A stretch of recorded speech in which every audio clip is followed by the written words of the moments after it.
Randall Fanny ကိုတကွက်ပြလိုက်တဲ့ FIFA အားလုံးမင်္ဂလာပါများဆွဲ online ပဒင်စာမိတ်ကနေပြီးတော့ပြန်လည်ကြိုလိုက်ပါတယ်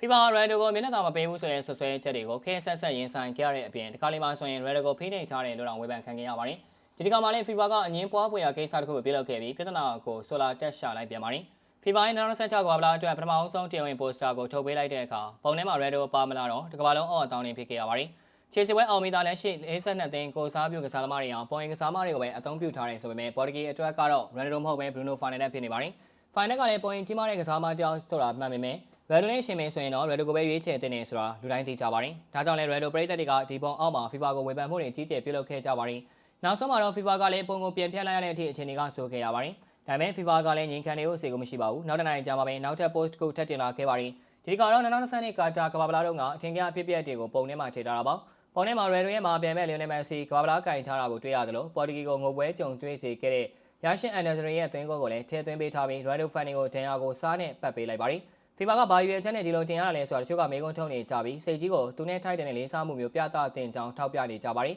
။တချို့ကတော့ FIFA က Ronaldo ရဲ့အောင်မြင်မှုတွေအပေါ်မနာလိုဖြစ်နေပြီးလက်လောအင်ပြူတော်ညစာစားပွဲတက်ခွင့်ရတာနဲ့တမ်မရရဲ့ရွှေတော့ချင်းမြင့်ခဲ့ရတဲ့အတွက်မကျေနပ်နေလို့တမင်လောက်တာဖြစ်နိုင်ကြောင်းသုံးသပ်နေကြပါတယ်။ကမ္ဘာလားကသူ့အိမ်မက်မဟုတ်ကြောင်းတင်လင်းပြောထားတဲ့ Ronaldo က2026မှာသူ့ရဲ့နောက်ဆုံးကမ္ဘာလားကိုပါဝင်ကစားသွားမှာဖြစ်ပါတယ်။ကြည့်ရှုပေးကြတာကျေးဇူးတင်ပါတယ်။